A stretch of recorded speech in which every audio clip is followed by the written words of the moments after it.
Good afternoon, everybody. Welcome back. I hope you had a nice lunch and have enjoyed the morning session. And if you were watching one of the pre-record sessions from just before lunch, hope you had a great watch of those sessions and the challenges set for the volunteers assembled. So looking forward to hearing back how all of the companies get on with those challenges. But I'm delighted to be joined on the couch by Sandy Finlayson, who is a non-exec director of the Scottish Tech Army. So Sandy, you've been involved since the very, very start of the Scottish Tech Army. Tell us a little bit about how it all started for you. So, well, thank you very much indeed for having me, Graham.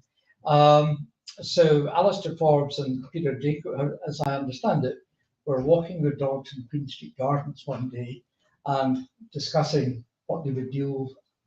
Lots of people were being furloughed. How could they find a proper use for them? Ambulante solvitur, solving problems by walking. So they thought that this was a good idea. And I think within about 10 days of the idea having sort of started to materialize, a company had been formed, and I got a call from Peter, who I know well. We were both on the advisory board of something called CivTech. And I used to be a corporate lawyer, so the company was set up very, very quickly, and the STA got into business. It was very well supported by CivTech at the beginning. We were the first spin-out from CivTech, I suppose, and it grew at the most incredible speed. It just blew me away.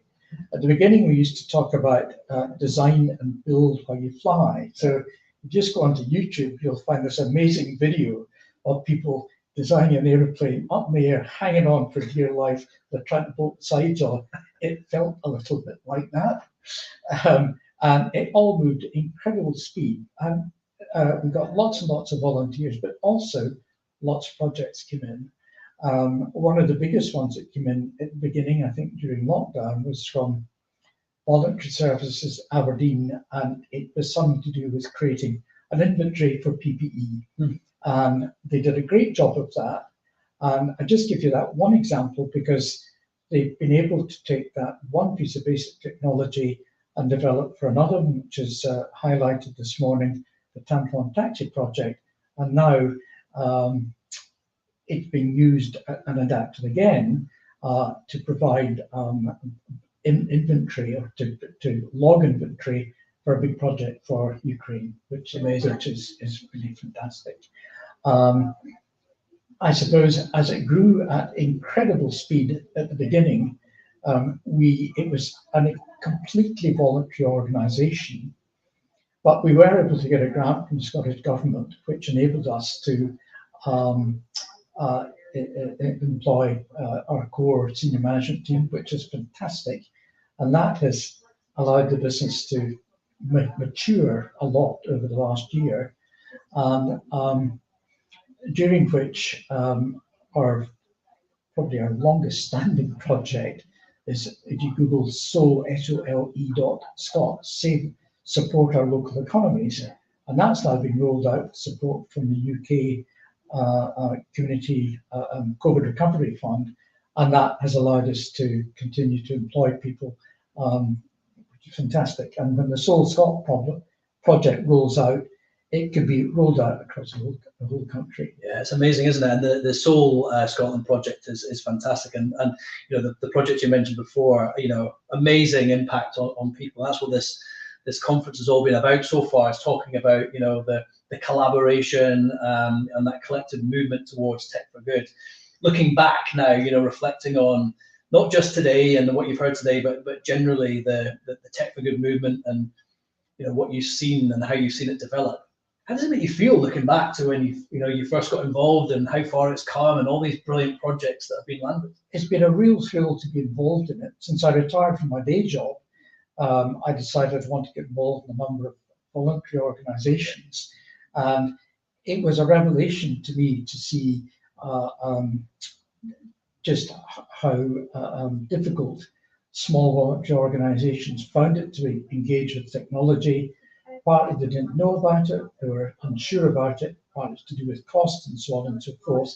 But there's one charity I'm involved in called the Grassmarket Community Project, which is all about helping people from suffering from deep social exclusion. And that was a business that relied entirely on human contact. And when lockdown came along, that went. Yeah, vanished. And they managed to go online literally at pace and continue to help the community that they served. It was just so impressive to see them do it. At the same time, one or two other organisations, which I have not mentioned, have really, really struggled to engage with technology. Partly that may be an age thing. People my age are, I think we call digital immigrants. They weren't born with it. So I think older people really struggle with it. Yeah. Well, I mean, you certainly haven't, and the contribution that you have made and are making to the Scottish Tech Army is incredible, and I know that the team rely on your support and the support of many others that are involved in the organisation as we just basking in their reflected glory. At the same time, let's remember it is tech for good is a force for good. It's a huge force for good, but it's also, you've got to get some fun out of it. Absolutely. And I think we've probably still got it in the can, but somehow or other, Alistair managed to mastermind a pantomime in our first year. We've only been training for 6 months and we're doing an online pantomime. And how could you do that? And then he got me involved in playing the bagpipes for an online burn supper. Fantastic. And that's the first time I've worn a tie for about 2 years. And my wife had me playing the bagpipes in our spare bedroom on properly dressed up. I killed the tie because I had to be. But I had my stocking shoes. I didn't have my shoes on. I don't know that going up to that. Well, yeah, my feet here. You heard it here first, and hopefully we can find maybe a clip. If we can find a clip before the end of today and maybe play it of that pantomime, that would be pleased. Pantomime is amazing. Excellent. Well, listen, Sandy, it's been a real pleasure talking to you. I could talk to you all day, but we have got an amazing session to hand you over to happening right now. Next door, we're gonna transition digitally next door to Alistair Forbes, who has got an amazing panel gathered in the room and also virtually on this platform, and we're going to talk about collaboration across sectors and across businesses. So I'm just checking to see that they are all ready. I think they are, and without further ado, I'm going to ask Alistair to introduce the panel that he has gathered. I think some people have travelled far and wide to get here physically and also joined remotely. So Alistair, I think I'm going to hand over to you to introduce your panel. Thank you very much, Graham, and thank you, Sandy, for your thoughts as well. And welcome to the discussion we're going to be having with our Tech for Good ambassadors. We're joined in person here by 3 of them today, and I'll be introducing all of them. I'll start with our remote participant, who is Marcella Boyle, who is the Chief Executive of the Hyman's Robertson Foundation, which is a charitable foundation of Hyman's Robertson LLP. Marcella is our ambassador for the third sector. Each of our ambassadors represents the insights from one of the sectors that we're trying to bring together under the Tech for Good ecosystem. So Marcella is third sector. Immediately to my left, we have Fiona Stewart-Knight, who is Vice Principal of Glasgow Caledonian University. Fiona, unsurprisingly, is representing the education sector for us. Next to Fiona is Peter Proud. Peter's joined us very recently and is representing the tech sector. We have, over the last year, had Mark Logan as an ambassador. Mark has moved on from that role, and delighted that Peter's now joined this group, so thank you very much. And on the far end, Felicity Goodman, who is Vice President in the Tech for Social Good organisation of JP Morgan. You already heard a bit about JP Morgan's programme earlier on today, and so looking forward to getting Felicity's perspective on the corporate sector more broadly, as well as specifically what the JP Morgan organisation does. So when we first instituted our ambassadors programme this time last year, what we were seeking to do was to do 3 things. So we described those as being Aggregate, Amplify and Augment. So the Aggregate piece is around bring insights from the sectors represented by all of our ambassadors to this table, so that we can share those experiences. Amplify is taking those messages back out into the sectors. So what have we learned from each other that we can take into the sectors in which we all operate? And then finally, Augment is intended to create connections that wouldn't otherwise have happened, because I think one of the things we want to explore in the conversation today is what are some of the barriers between these different sectors, and what can we do to foster greater collaboration. So to start off with, what I'd like to ask each of the panelists is their thoughts on what technical good activity already exists within the sector that they represent. So perhaps I can turn to you to start with. What were the sort of things that you see in the education sector that you see are examples of technical good activity? So I think it sits in a number of categories, and I think one of the most critical categories is the people category, looking at human capital, critical scarce skills gaps, understanding how to mitigate those and create opportunity for people to build on their work-based experience, build on their qualifications, their vendor certs, to give them the leverage that they need to have an impact at work, in a give back sense, in a tech for good sense, but also just ensuring that those who have the aptitudes, the behaviours, the skills, the non-technical skills, who could be brought into tech to contribute, have access to the opportunity to build on a work-based context, but also in a qualifications context. So just widening access and participation to marginalised populations, geographies, communities, in terms of diversity, neurodivergent capabilities. All of these aspects are part of the umbrella of responsibilities that anybody in the education sector should be encouraging and engaging with. And that can start at nursery level, it can start in terms of parents and children, it can start in relation to people who are returning to work, who've been out of work for whatever reason, and just trying to facilitate that engagement, either through a singular contribution from the education sector or through collaborative efforts. And generally speaking, collaboration is required across public, private, corporate, educational context to make that happen. Thank you. That's fascinating. And Peter, I know developing skills and talent is a big issue for the tech sector in general. I know it's an issue you're very passionate about. Yeah. What do you see in that context and more broadly around the tech for good activity within the tech sector? The thing I like about the tech industry is it helps socioeconomic mobility. So people can come from a relatively poor background and can actually, through education and investment in skills, actually create a great life for themselves. So one of the things we've focused heavily on is the apprenticeship programs. If you look at what's going on just now with inflation and the fact that student loans are tied to inflation, go through apprenticeship programs and things like that. Actually, it's a relatively cheap way for students to go through university. I think that's really important. And one of the things I think the tech industry is very, very good at is philanthropic type activity as well. Certainly from my previous career before I started the business, I had a long career at Microsoft, and Microsoft put a lot of effort into actually investing back. I mean, one of the things I think companies could do a better job is publicising the money that's sitting on the floor with regards to match funding. I think at Microsoft they get $15,000 a year per person to actually match fund for students. So that there should be joint ventures with companies to actually do things with companies that actually have a lot of money that have match funding going. I think about some of the simple things we did. The group I was in at Microsoft, we did simple things like we funded schools. One of the admin staff actually, so it just shows at all levels you can do great things. One of the admin staff had the idea, there's 90 people in our group, let's put together a cookbook with 2 recipes from every country, and so we put together the Geeks Gourmet, bound it and sold it on Amazon, and that was sold online, and it generated enough money to fund a school for 10 years in Africa. I think there's actually 3 schools funded. So it's that kind of thing that I think is really important. So it's use the scale of the tech industry to actually, and the profitability of the tech industry to put money back into the community. I think using education to actually get people out of poverty and actually treat everyone with fairness. I think it's a pretty flat playing field to go into. Absolutely. Felicity, in the corporate sector. And I think to add to Peter's point, and I guess within the corporate and the tech sector, I guess there's a little bit of an overlap there. I think we're definitely making strides in the right direction in terms of tech for social good and how we can grow that kind of ecosystem.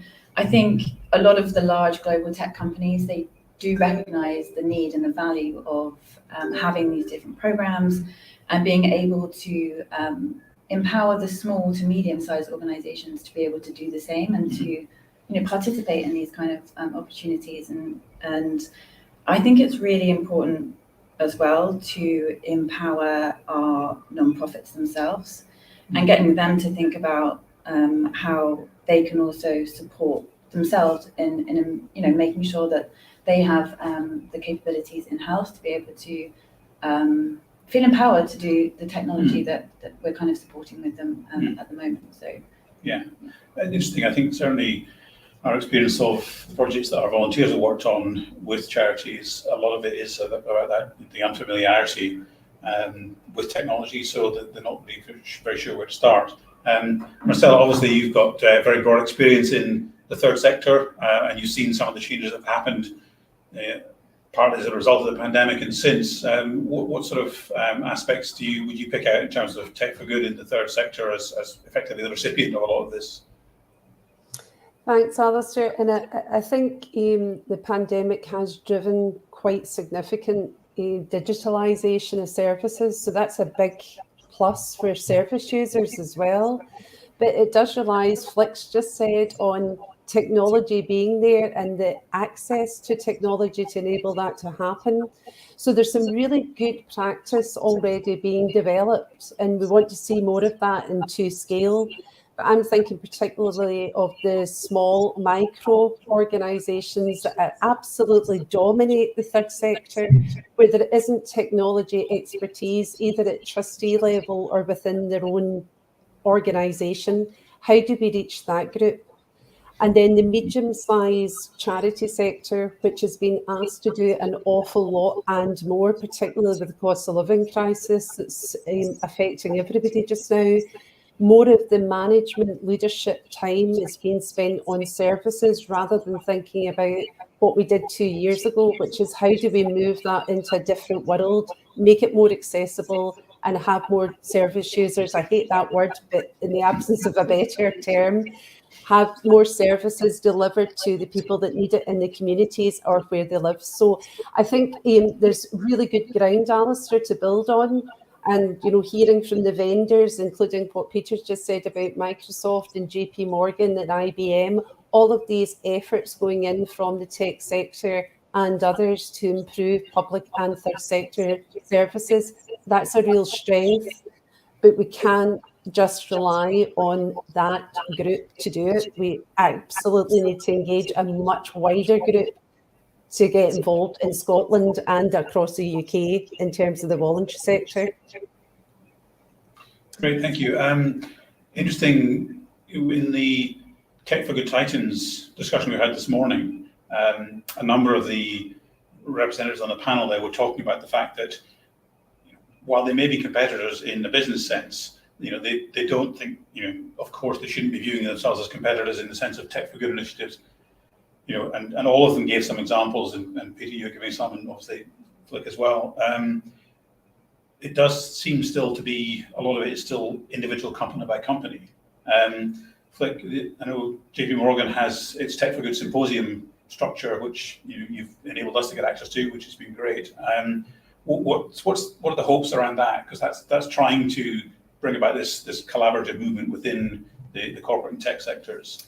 Absolutely. I think it's very much, as you say, bringing in those large tech corporations who perhaps do have the funding and the skills to be able to drive these social good projects. And as you say, it needs to be as a collective, and we want to make an ecosystem to be able to do that. So slowly and surely through forums like that Tech for Good symposium, hopefully we'll be able to do that and just be able to share knowledge, best practices, ideas with each other so that we can really amplify kind of our what we're doing and our, the others' awareness of what we're doing to help others as well. Mm-hmm. And that's to date primarily been a North American initiative. Are there plans to spread more of that into Europe and UK? Yeah, absolutely, and not just the UK and Europe, but also our other regions too, in terms of India and LATAM and APAC. And I think as we grow this Tech for Good symposium, I'd love to be more of that global scale, so that we can really kind of learn from different regions and areas to be able to grow them as well. Yeah, I mean, Fiona, the university sector as a whole obviously, collaboration is very kind of inherent in the way that the higher education system works. Do you see anything around how they use technology and how they can use that to advance some of the initiatives that you were talking about? Yeah, I think so. I think one of the big features of the higher education sector has to be and is that cross-pollination of disciplines and technology that comes together to solve a problem. So you might have a Centre for Climate Justice that is focused on anything from agricultural extension and improving women farmers' success in food sustainability in India and Bangladesh. But then you may bring into that tech experts from another part of the university who try to contribute to the umbrella range of subjects within climate justice challenges and mitigation that bring in remote condition monitoring or sensors and AI and how you cross-pollinate the knowledge of the software development and the computing science and the data science experts into these other aspects of climate change and mitigation, so that suddenly what started off as fantastic expertise around crops and food sustainability develops much more broadly into anything from water to food to flood prevention to whatever it might be, and it's bringing in engineers and data scientists and technologists to cross-pollinate and develop further.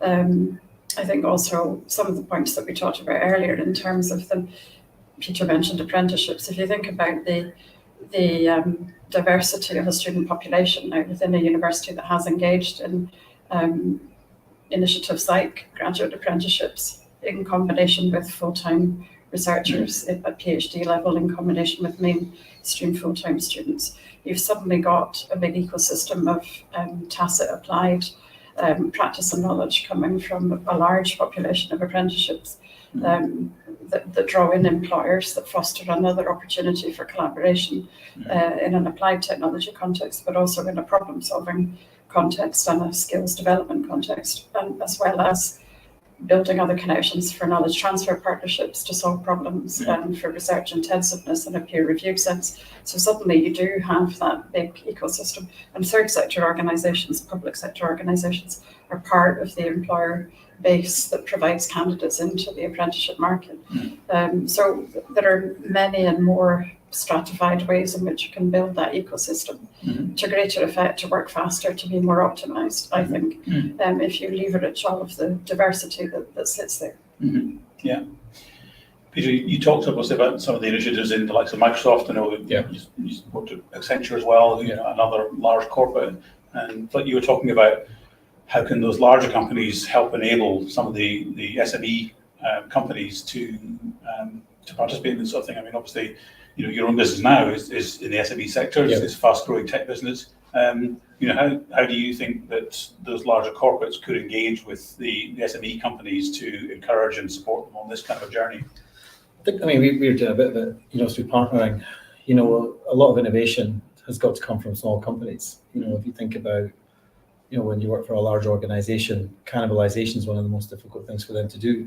So, the lack of ability to cannibalize stifles innovation, right? So, people tend to leave big companies and start their own to harness, like I did.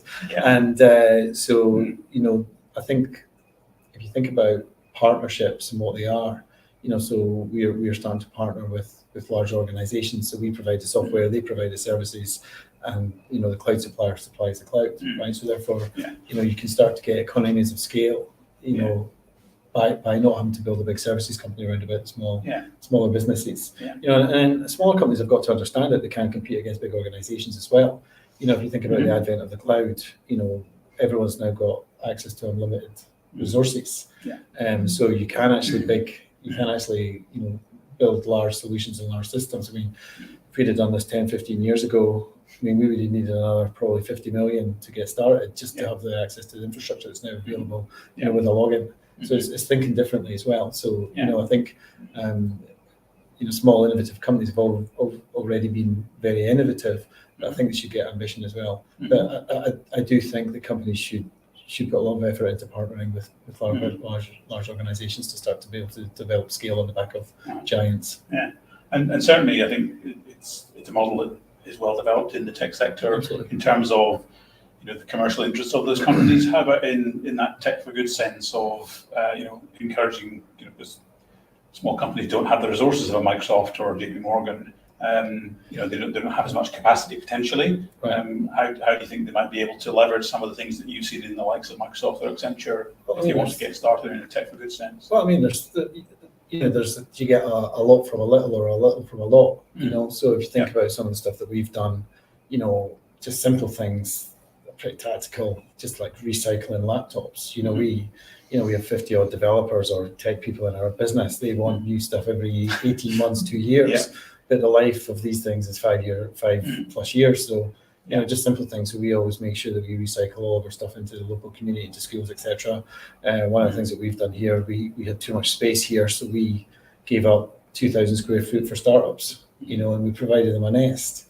So, we've three businesses have fostered out of just a bit of space. The first one sold to Facebook, that was 30 odd people. The second one, got to about 18 people. The third one moved out of here when they were at 30 odd people. So just actually having a nest and a bit of, just so small companies can actually share resources with other startups. And it's not just the space, it's also the access to your lawyers, access to your network, and actually just a bit of advice. Sometimes just a quick question on, I've got this problem, what do you think? Oh, do that. And that actually can save 3 months of hardship, just because, one of the things I think is super important in careers is, one of the things that we were always told in Microsoft was the first phase is learn as much, the second phase is earn as much, and the third phase is leverage as much. So find people that are in the leverage stage where they've got big networks and actually jump on the back of them and leverage their networks and actually get access through them. That's the kind of things that you should be doing. I hear a lot of people. And one of the things I think is really interesting is, when if you want to go somewhere, go with somebody that's been there before. It's a lot easier on the journey. People like us. I used to use Kevin Spacey's quote, and you got in trouble, so you can't. It's kind of toxic now. But he says when you reach the top, it's your job to send the elevator down for the next generation. And I think that's the kind of thing that can be done in a small sector, because a lot of people. I mean, the average age for tech startups, the average founder is 44 years old. Everyone thinks it's kind of kids at university, and there is a market for that. But when it comes to enterprise founders, so there is a place with small businesses can help tremendously. And another thing I think we should be doing more of is getting into schools. And I think the funnel's getting smaller for kids coming through, especially girls. We're not seeing enough girl CVs coming through for apprenticeships. It's 4 to 1, 5 to 1 of boy applicants compared to girls, which is wrong. And I think we need to get in earlier. And I think we have a duty. We send our apprentices into schools all the time, because people always think of software engineering and tech as a bunch of kind of geeks in hoodies that are kind of tapping a keyboard at 4 a.m. But if you actually think of the range of skills that's needed, you need project managers, you need planners, you need Scrum masters. If you look at the makeup of our organization, pretty much the whole project management team's female, and the Scrum leads are female. The guys are developers. The market department is a bit stereotypical, but we need to show that shift has to change, because a software engineer is a very communicative thing. It's a very social thing. It's you've got to be able to teamwork. It's not an individual skill. So that's the kind of things we could be doing as well as founders, is getting people into the funnel earlier. One last point, I think, and I've spoken to government about this several times, I think we should find a way of getting third and fourth year university students into schools to be. When I was young at school, you had the primary school teacher, then you had the drama teacher would come in, you'd have the music teacher, the art teacher would come in. Why can't we have a third and fourth year student being paid by the government to actually go in and actually start rudimentary, elementary computing skills, software engineering at primary schools? From think about kids that learn French and German when they're 1, 2, 3, 4, primary 1, 2, 3, 4 at school. If you start doing the same with software engineering, you'll have a much better uptake of software engineering further down the funnel. Absolutely. And coming to you, Marcella, in terms of organisations in the third sector, what approaches have you seen that have been effective in terms of partnering with corporates, with the tech sector, with education? Yeah, and I think Peter makes some really interesting points there around networks, because I think Scotland has a really established, particularly in the third sector, an established way of networking and partnering. So you either do that through your funders. So we heard earlier from Celia around Inspiring Scotland, and they have built their own support mechanism around their funding. So you've got their pro bono team, but you can also access your different kind of networks through the grant makers and grant funders. And I know that we do that through Hyman's Robertson Foundation, but I'm thinking about Robertson Trust and many others. They also have that similar approach where they try and bring their portfolio of charities together to actually scale differently and better, learn from each other's experiences. And then you've got SCVO, Scottish Tech Army now, and others who are really stepping in to make sure that the third sector connects with Tech for Good. And I think when I was speaking earlier about some of the smaller organisations, the challenge there is the opportunity cost of, say, a volunteer or a founder or somebody in the leadership team taking the time to make those connections work with the day job. And we need to be able, as a Scottish Tech Army, to cut into that to make it so easy for the third sector to engage. And you normally do that through volunteers who just get what the organisation's trying to do, what problem are they trying to solve, and what will the benefit be to the service, for services to the community that they're serving. So I think, picking up on Peter's points, networks and contacts are pretty strong in Scotland. That doesn't mean that they can't be strengthened. I think the funders themselves have a role to play in all of this. And we heard from Celia earlier, funders are really stepping up in the last 2 years to improve the way that we all work together. But it's for Scottish Tech Army, the volunteer organisations and the volunteers themselves to make the links as obvious to the beneficiary group as possible. And I think we're really well on the road to doing that. We just need more examples to encourage more third sector to come forward. Mm-hmm. Great, thank you. We spoke earlier about the plans that we have for the Tech for Good Alliance. Interested in what everybody's observations would be around, what might some of the obstacles be to progressing that?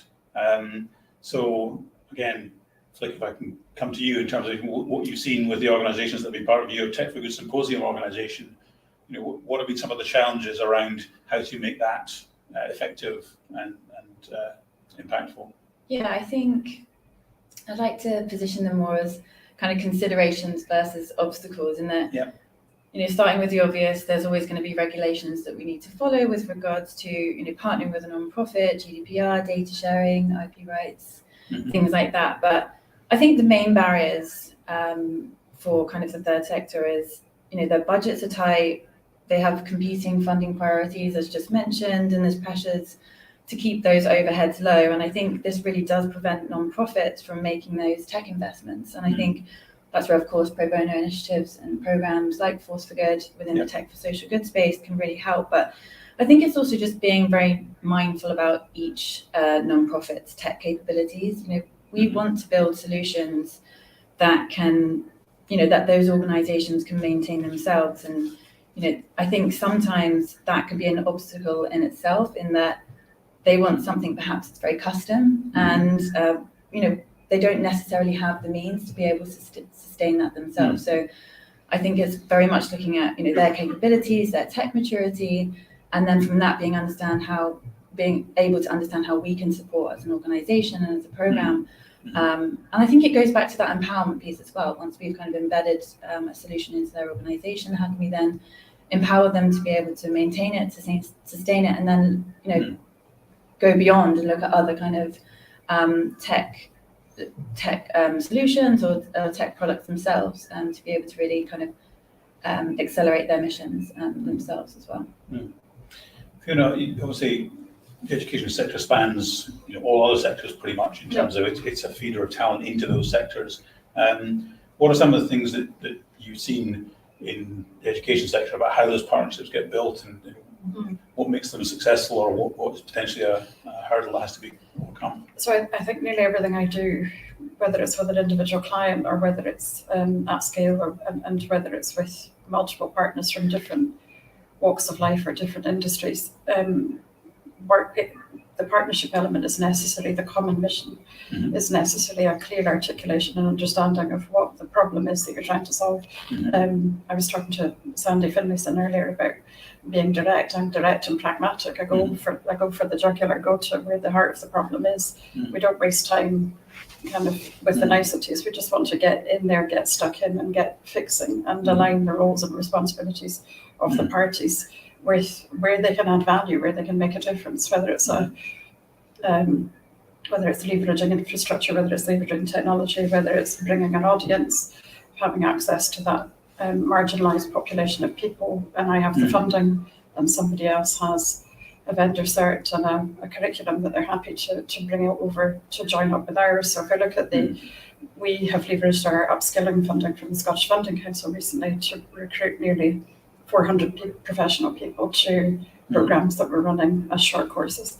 One of the umbrellas that I set down as a target was Women Do Cyber. So we built a partnership with Cisco and Scottish Women in Technology, and nobody knows this yet, but we've recruited 100 women to the programme. 100 women, which is astonishing. And some of them are underemployed and they're working in jobs that they don't want to stay in for the rest of their lives. They want to do something better. Others are from JP Morgan, some are from Barclays, some are from a range of local government, local authority, other corporate sector employers. And it was about profiling candidates and diving into people's imaginations to say, is it Beth Boomerang who's been a modern apprentice, has lost her job, has gone in to do something else, has come back and wants to pick up cyber? Is it a mother returning to work that wants to pick up vendor certs because she feels like she's behind? Is it a lady working in data protection in a paralegal sense but knows her job is at risk because of AI? So how can she migrate into cyber and bring those skills and background across? So that's what we did. We built this ecosystem. SWIT brought access to women that we didn't have access to. We brought our corporate clients and partners and the funding. And the 100 will start shortly on that programme. And out of that, they'll get 40 academic credits at university. They'll get their cyber ops associate qualification with Cisco, and they can be RPL'd and get recognition prior learning into the graduate apprenticeship in cyber. So there are winners all round, and hopefully we'll have some amazing photograph at some point of all of these. Well, if they want to have their photograph taken. But we'll have something that represents this astonishing body of people, and we will seek to repeat and do the same again. Absolutely. I think that element of role modelling, has been touched on a few times, is such an important part of it. And Peter, I know in the room next door, you've got this fantastic mural of the Edinburgh 7, the first 7 undergraduates who enrolled in UK universities. I think that sort of thing. Certainly one of the things that we've become involved with recently is a programme to provide digital skills for life and work for people who've been through the care system. And I think, again, the point you made, Peter, about what are people's stereotypes around jobs with tech skills, and it's just so unrepresentative what actually you can do with those skills. So I think that element of finding role models, which need to be in the tech industry. I mean, the music industry is completely dependent on technology. So if music's your passion, get some tech skills, because you can be really valuable to organisations with those sorts of skills. In terms of that, you touched, Marcella, on the capability of these organisations and the level of awareness and maturity. With organisations like Inspire in Scotland or any of the others that you've seen or worked with, have you seen examples where they've been able to raise that awareness to the point where they can engage with a JP Morgan or a Forit or companies who can provide that kind of support? I think it's patchy, and I do think there's a bit of a call to action for us at Scottish Tech Army to see how we can get our arms around that group of independent grant makers, because all of us would benefit from a bit of a upskilling around what not just Scottish Tech Army can offer, but Tech for Good and the corporate links. I was on a separate session this morning where a smaller charity was saying they find it really difficult just to access funding and kit from individual organisations. So how can we make that easier through a funding route? I think some of the barriers are also at board level as well, Alistair. So we've got a mass of organisations that are sometimes purely voluntary. Some are community interest companies, some are pretty well established social enterprises, some are charities. And all of them will have different kind of composite board profiles. So there may not be at a trustee level anybody that understands tech for good or digital or e-enablement, but they're being asked and they have oversight requirements to talk about digital delivery. So there's a bit for me about skilled volunteering and how we move the dial on that so that we can encourage more people that are already volunteering through the fantastic networks that are already available to think about trustee opportunities as well. So that's a different kind of volunteering. It tends to be longer term, but you really do build up that relationship with smaller and mid-sized charities that would really benefit. And I think too, I was reading some research recently from Wales. The sister organisation, the Scottish Council for Voluntary Organisations, had conducted a big piece of work on digitisation and digital enablement within the third sector. And one of the big calls to action there was the absence of a depository or a library that third sector organisations could go to just to say who else has done this. So I think to Peter's point, ask somebody that's already been on the journey, but there isn't that asset available as a independent, you can trust it, and you know that you can then go and speak either through your funder or through your networks to reach the right people.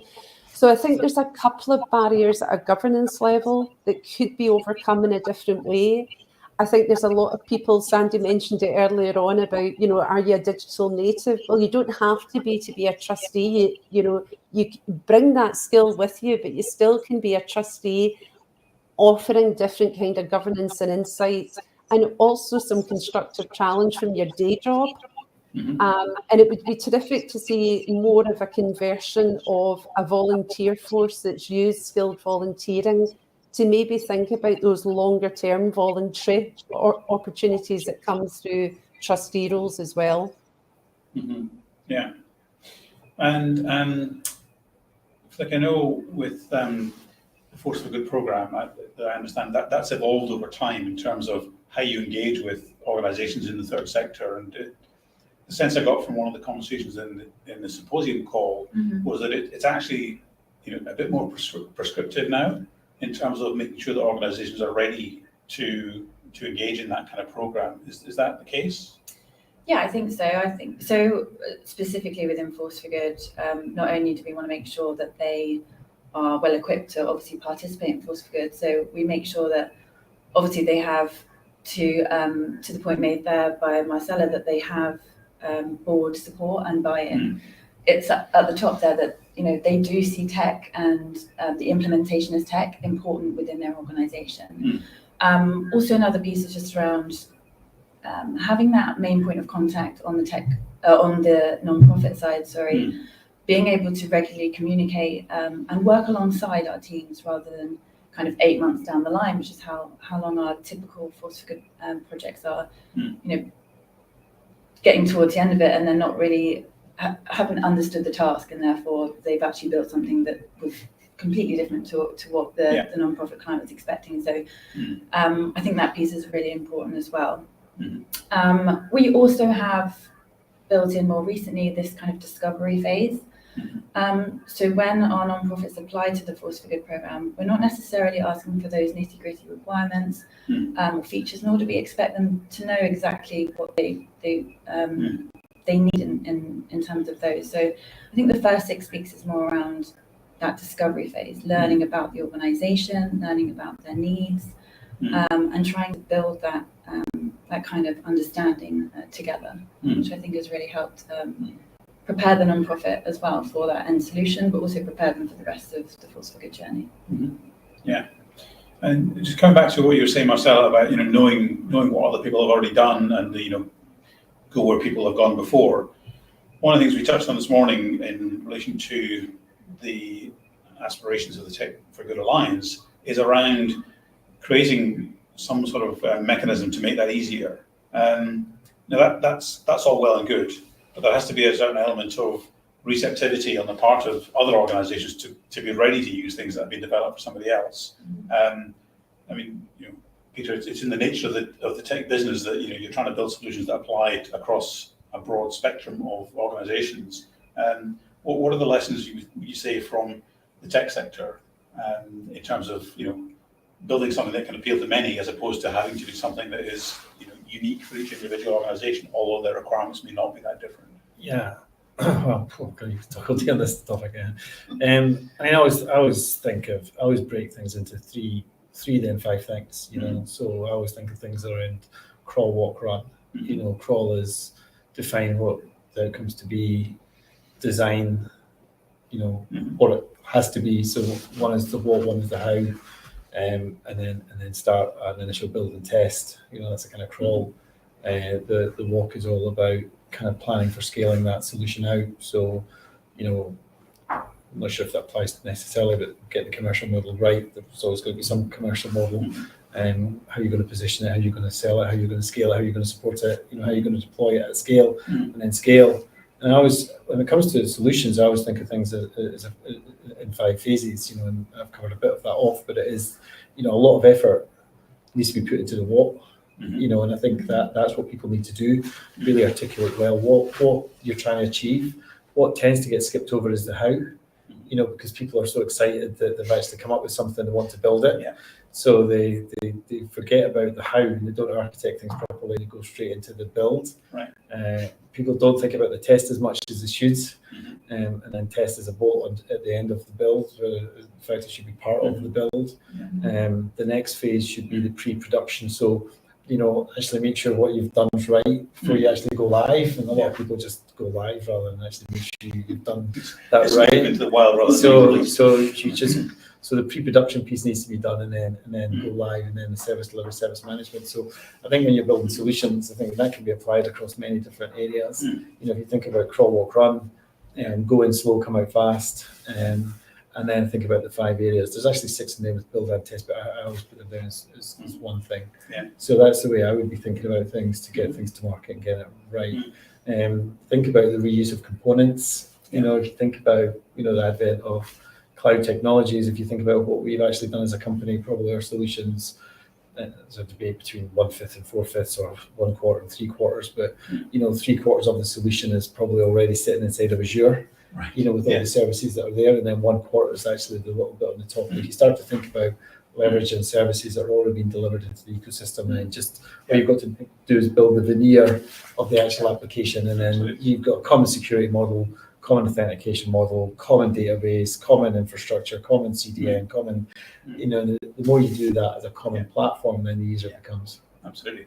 I think that platform approach is going to be essential to be able to get any kind of share services. Yeah. No, I was going to say, and that's what we encourage through our programs as well, is looking at the market and what's already out there. Yeah. That most of our organisations that we work with don't have in-house technologists to be able to sustain, as I mentioned before, those custom solutions. So looking at what's out there and being able to customise and configure, kind of, as you say, build on top of those to be able to allow the non-profits to be able to maintain them themselves. And simple things like payment engines, right? Why would you build a payment engine? Yes. People want to build everything themselves, right? Yeah. So just leverage a payment engine. You don't need to build an e-commerce solution. Just use it.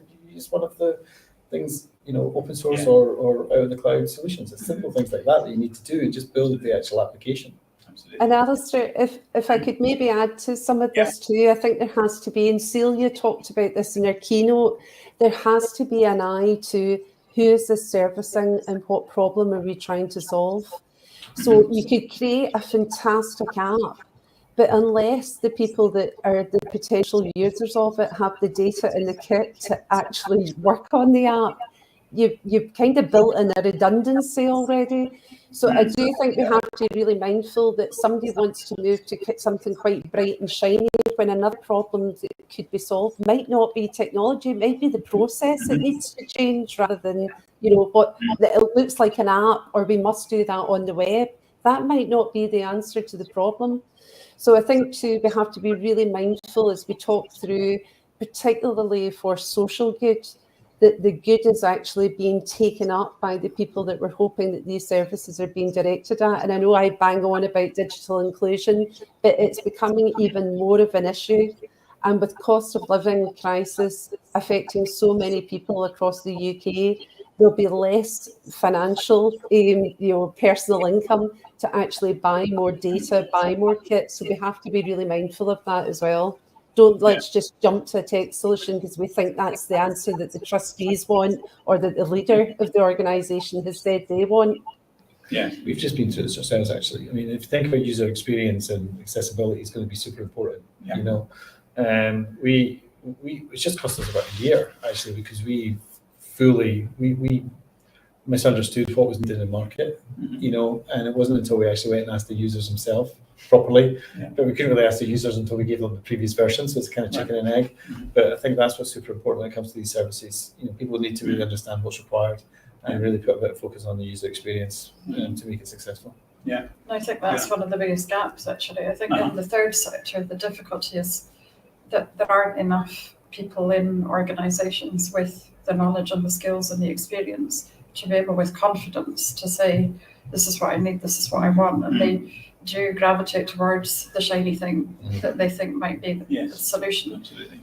And I don't say any of this in a condescending way, it's just lack of people with the right background and experience. Yeah. It might be in a mentoring sense, it might be in a board sense, it might be in a buddying sense.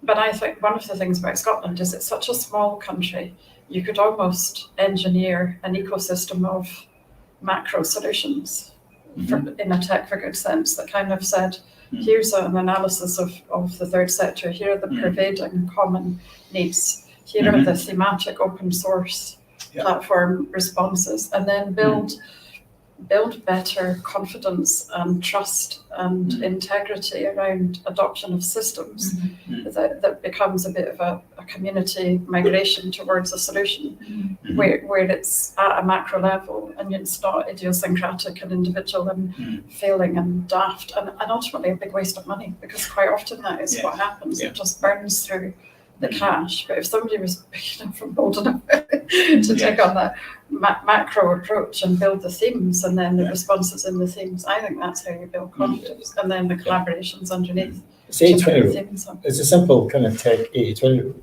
right? 80% of the services are the same. The security model, authentication, database, infrastructure are all the same. And then the 20% is the application.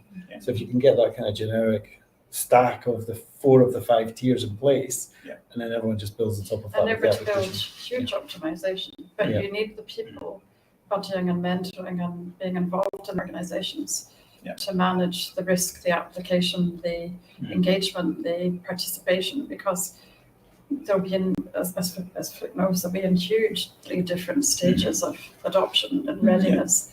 But to some, it could be a catalyst, it could be the answer that takes them massively further forward. Absolutely.